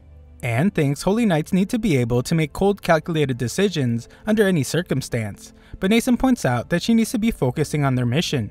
Anne agrees and reveals that she will use this opportunity to show everyone that she is worthy of being leader. Just then, they hear Donnie screaming as he is in a great deal of pain. Nascens instantly takes on the leadership role to tell Anne to get to the idol while he takes care of Donnie. Donnie's head is the source of all the pain, and Nascens is shocked to find that they are surrounded. Anne then spots Percival taking a beating, but she knows that she can't dive into the fight. She will just get caught like the others, so she must hurry to the idol above all else. Anne finally reaches it and thinks about how if Ard is right, the moment she destroys the idol, the village will fall into chaos. She ties Sylvan to the idol and the two begin pulling. This thing is incredibly heavy, but she vows to save everyone. Back with Percival, he is determined to not give up, but it's pretty clear that these strange people are very strong. Percival's friends arrive soon after, and Donnie explains that Nascens helped him feel better. It turned out that while the ale was delicious, it wasn't good for his body. Nascens wonders what Percival is doing, and he reveals that he was just teaching everyone some sumo. Percival's really starting to get along with these guys, but the language they speak is completely unfamiliar to the other guys. Percival though just casually speaks this monster's language that sounds like it's coming straight out of a demon, and his friends are stunned. Percival's new friend explains that it is the language of the demons, but Percival can't even explain how he knows it. Back with Anne, she is really struggling to pull the idol. She determines that she will never be able to become a holy knight if she can't even do this, so she gives it another go. Sylvan gets motivated too, and the thing finally starts to move. Back with the old dude, the villagers tell him that they have taken a liking to Percival. Just then, he senses something and wonders if their device is malfunctioning. It's actually Anne, and she says what Percival likes to say, which is crush the evil and rescue the weak. This proves to be the last push as the idol comes crashing down and the rocks around the village explode. Something happens to the villagers as well, and Percival's shocked to see that his new sumo buddy is now a demon. In fact, all the villagers are demons, and Ard thanks the kids for breaking down the annoying barrier. Ard then shockingly removes his disguise to reveal that he is some kind of knight, and his dog is actually a bigger dog. He declares that it's time to let the Hammer of Blood fall upon the demons and return Britannia to the human race. Anne runs from all the repulsive monsters and is shocked to find Percival being carried by one of them. She demands that it free her friends, but Percival reveals that it's actually his friend named Dolcemonte. The group has never seen a village like this before, but what is still most surprising is how casually Percival is able to speak the demon language. They wonder what the entire point of this episode was, because destroying the idol only broke the spell that made them look human. However, Gandalf arrives and explains that that isn't all it did. Destroying the idol also allowed the enemy to intrude upon them. Nascence tries to explain to the Elder that they aren't enemies, but the Elder wasn't talking about them. Just then, our group hears Ard's voice, but they are shocked to see that it's coming from a mysterious person. Ard reveals that he is a holy knight in King Arthur's service, and his real name is Ardbeg. He has waited for this moment for a long time, and declares that he will finally eliminate the demon clan. Nascence is shocked that these demons are from the same demon clan that plunged all of Britannia into terror during the Holy War. Percival surprisingly reveals that he already knew that, since his little buddy Dolcemonte told him a second ago. Gandalf on steroids reveals that this village's demons are actually the ones who continuously refuse to fight in that war. Ardbeg couldn't care less, as he points out that they're all still demons, and shocks the old man when he pulls out some kind of gem. This gem sucks up all the demons, and Ardbeg reveals that they have been sealed away in the amber of the 4 archangels. Innocent little Percival wonders where his buddy Dolcemonte went, but Ardbeg tells him not to worry. This guy is pretty delusional, as he assures Percival that the demon who nearly crushed him to death is now sealed. Ardbeg is shocked, however, when he recognizes that Percival has green hair and is shaped like the wings of a bird. Even more startling is the dragon piece that he carries on his back that he knows was taken from Ironside. Ardbeg quickly realizes that Percival is one of the 4 knights, but Percival is just worried about his friend and the other demons. Ardbeg is furious to hear Percival being so friendly with the demons and attacks him. He points out that the way Percival talks about the demons makes it clear that the prophecy was right. He truly will destroy the world. Ardbeg wants to help King Arthur achieve his goal of an ideal world, so he vows to end Percival's life right now. Anne begs him to stop attacking her friend, but Ardbeg tells them to just leave. They refuse, of course, and Nascence explains that one of Ardbeg's fellow knights was hurting them, and Percival saved them. Percival demands that this guy give him the amber, but he calls on his giant dog instead. Carrie is a mystic beast said to come from Purgatory, and Ardbeg instructs it to eliminate Percival. With just one smack, the beast sends Percival into another zip code, and prepares some other insane looking attack. Percival just barely manages to dodge it, and manages to avoid becoming mystical dog food. Nascence tells Percival to aim for the beast's antlers, but his attack barely does any damage. Ardbeg reveals that the horns are made of some stuff that steel can't even cut through, but Percival gives it his best anyway. Unfortunately, he just ends up getting shocked, and Sylvan goes to hide somewhere. The dumb horse freaks out when he sees that Sin is dead, but Sin wakes up and reveals that old Gandalf just gave him a nice long sleep. Things start getting pretty intense outside, and Percival's friends can tell that the beast is just toying with Percival. They realize that their abilities can't do anything against that thing, but Anne gets a different idea and goes right for Ardbeg. She explains that she is able to detect lies, and wonders how he managed to deceive her. Ardbeg, however, states that he didn't tell a single lie. He really is a hunter, he just hunts demons now. He truly did want to help them save their friends, but he had never imagined that one of them would be one of the 4 knights. Gandalf points out that this guy isn't as good as he's trying to make himself seem though, as the barrier was keeping out people with bad intentions and murderous intent. Ardbeg shows his true colors as he admits to taking advantage of them, and they begin to fight. Anne simply states that she wants to free the demons he sealed, but Ardbeg thinks she is being ignorant, and explains the devastation caused by the Holy War. Children searching for their parents in an inferno, a father clutching his charred child, and a mother holding her deceased son's hand as he is trapped in rubble. Ardbeg explains that the 4 knights will bring on a tragedy far worse than even the Holy War, so he will not hesitate to take Percival's life. Percival is clearly losing the fight against the beast, so Sin is pretty disappointed. Percival explains that the beast's horns are super tough and not even his dragon sword or magic sword can cut through it. Sin gives him the pretty obvious idea to use them both at the same time, and his powers grow exponentially. Percival uses this new power, and it easily slices right through one of the beast's horns. Sin explains that weapons enchanted by magic gain more than just the magic's traits. It also doubles or even triples the blade's strength and force.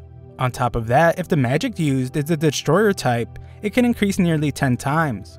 The beast still tries to attack Percival, but things are different now, and Percival easily slices off its other horn. The silly kid celebrates a bit too early though, and gets eaten by the beast. Percival's friends rush towards him, and now that the beast has stopped flying around everywhere, Nascens is able to use his magic. Percival struggles to keep from being chewed up, but luckily Nascens' miss knocks the beast out. Percival is saved, so he apologizes for getting carried away, but Anne tells him that this is no laughing matter. The group turns their attention to Ardbeg, but this guy is a serious wimp and commences his strategic retreat. Percival reminds everyone that they have to get the amber back, but Percival fails to find the guy. Gandalf explains that he is likely headed for a place called the Crystal Grotto, which is a cavern near the village. He wonders why Percival is so eager to help demons, and Percival explains that it's simply because he wants to help his friend Dulcemonte. The juiced up grandpa reminds him that those demons are still from a clan that dragged humanity into a continuous bloody warfare, but Percival doesn't see it that way. Everyone is shocked, and Percival makes a comparison. His grandpa was ended by a human, but that doesn't mean he hates all of mankind. Furthermore, just because his dad is an evil holy knight, that doesn't mean he has given up on becoming a good one. Percival once again amazes everyone with his positivity, and explains that if you're a good person, then it doesn't matter if you are human or demon. Roided out Gandalf leaves the rest to Percival and his friends, but he can't help but think about how strange the boy is.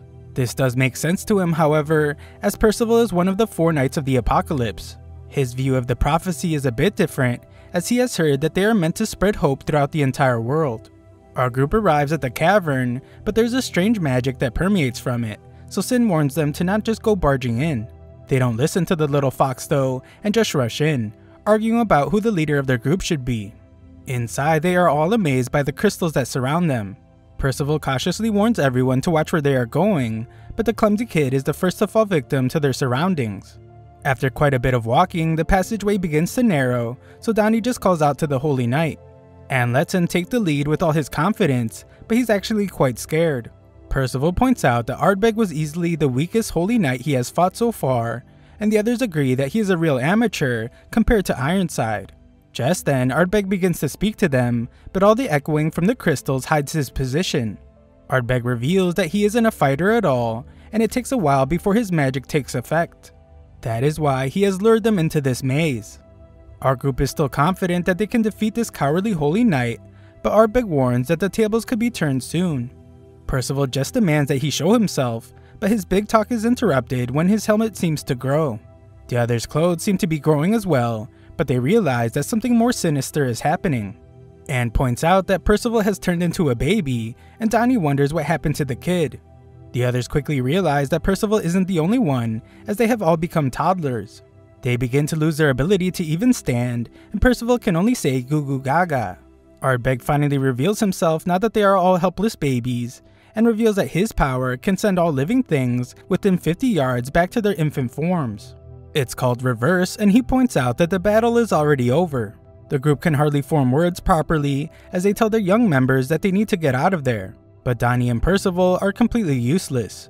Anne can't understand why they have been affected way worse than she was, so Ardbeg reveals that his power affects people differently.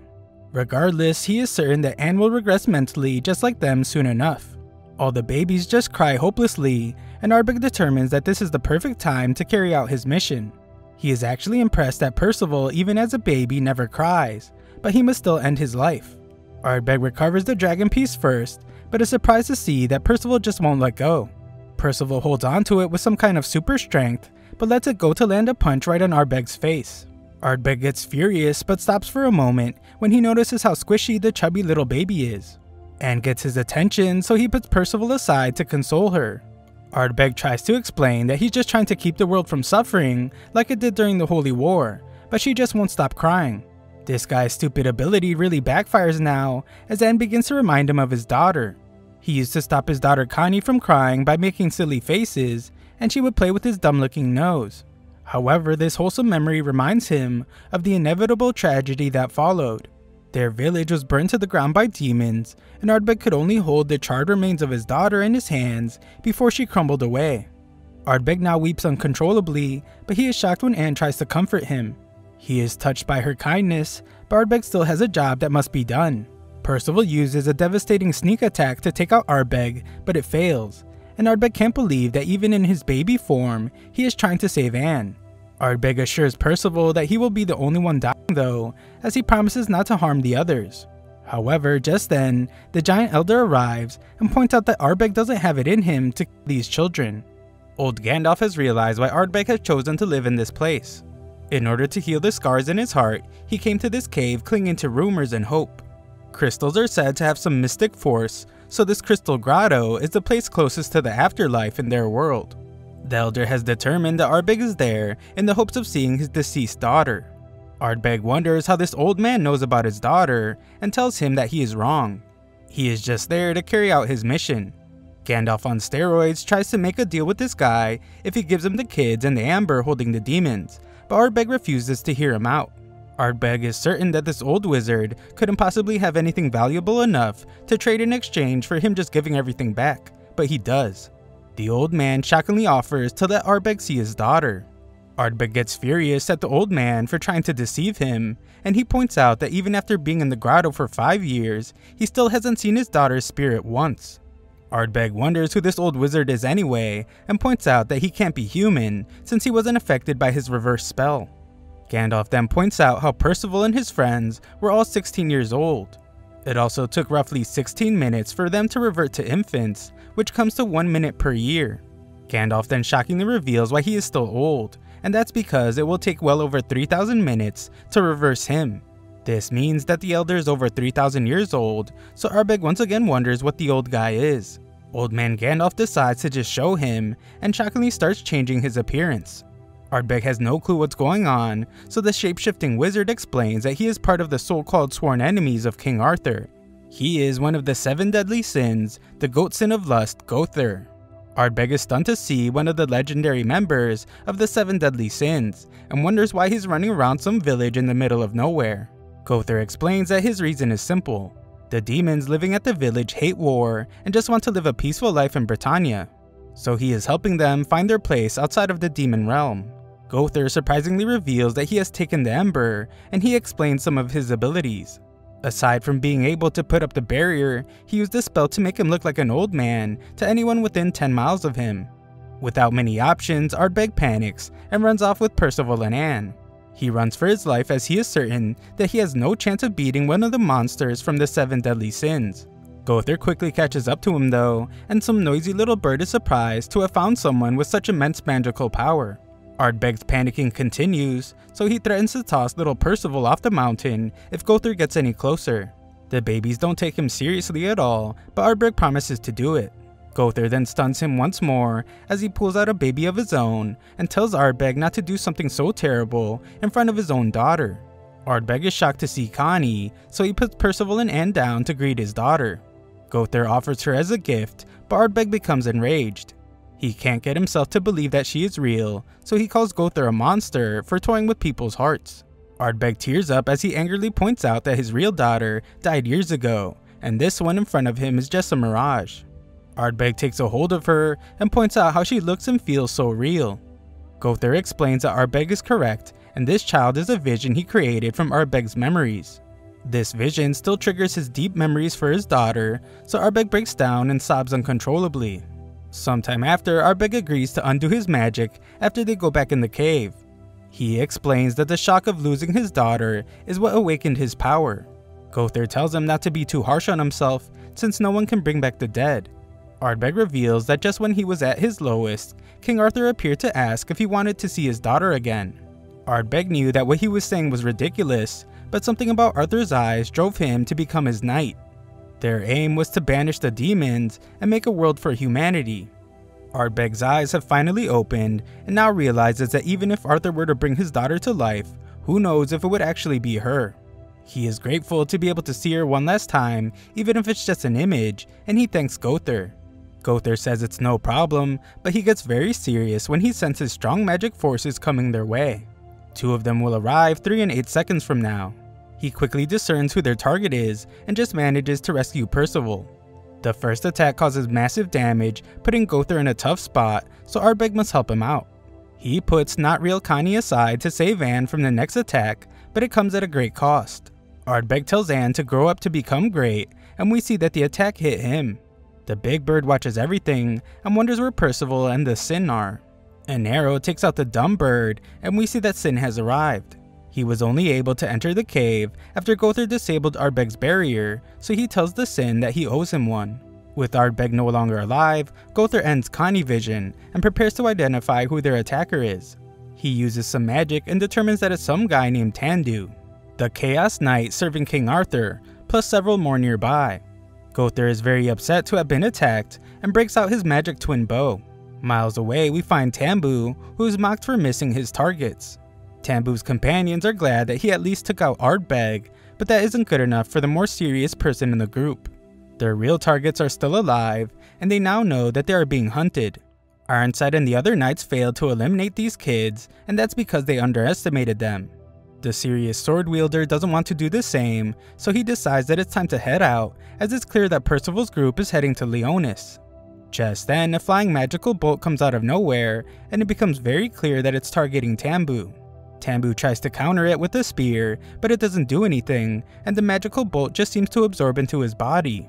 Tambu assumes that it was just a feint, so he decides to fire an arrow back at the person who attacked them. However, he just ends up throwing the arrow right through his teammate. The others wonder what he is doing, so Tambu explains that it's not him doing it. Something has taken control of his body, and he continues attacking his team. The sword wielder is familiar with this ability, and instantly knows that it's the will-bending skill of Gowther the Sin.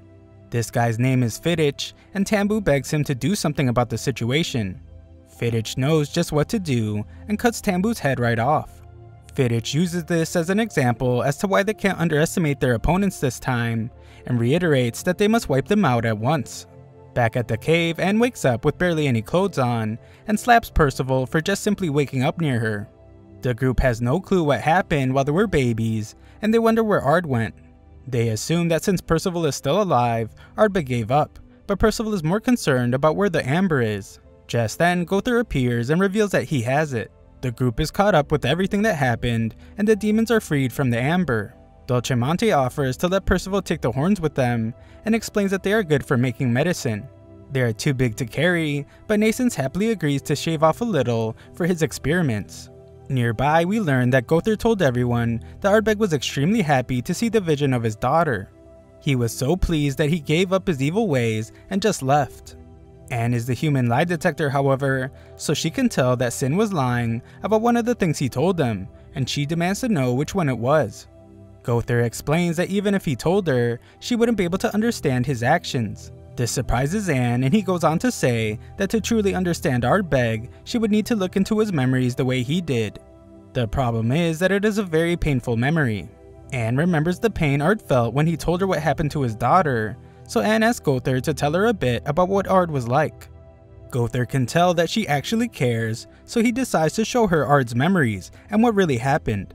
The truth is absolutely devastating, so Anne breaks down in tears as Ard lived a tragic life, and in the end, he gave his life to save her. Luckily for Anne, she is not alone, as her friends arrive to console her. Afterwards, Percival and the others leave the village to continue their journey to Leonis. Dolcemonte thinks Gowther should go with them, but he can't. Gowther explains that even if they are being hunted by King Arthur's holy knights, his job to protect this village of demons is also important. He tells Dolcemonte not to worry though, since his friend Percival is a knight of the apocalypse, and will overcome any challenge that he comes across. He concedes, however, that Percival is still a child in body and soul. Considering how dangerous those hunting him are, things are only going to get harder for Percival. Gowther has a plan if worst comes to worst, but calms himself down as he realizes that he is worrying too much. The group continue on their journey, and we see that they made a nice little memorial for Ardbeg and his daughter. Thanks for watching my recap. Make sure to hit the like button if you enjoyed it. Also, sign up to my free newsletter if you want to show some support to the channel, link is in the description.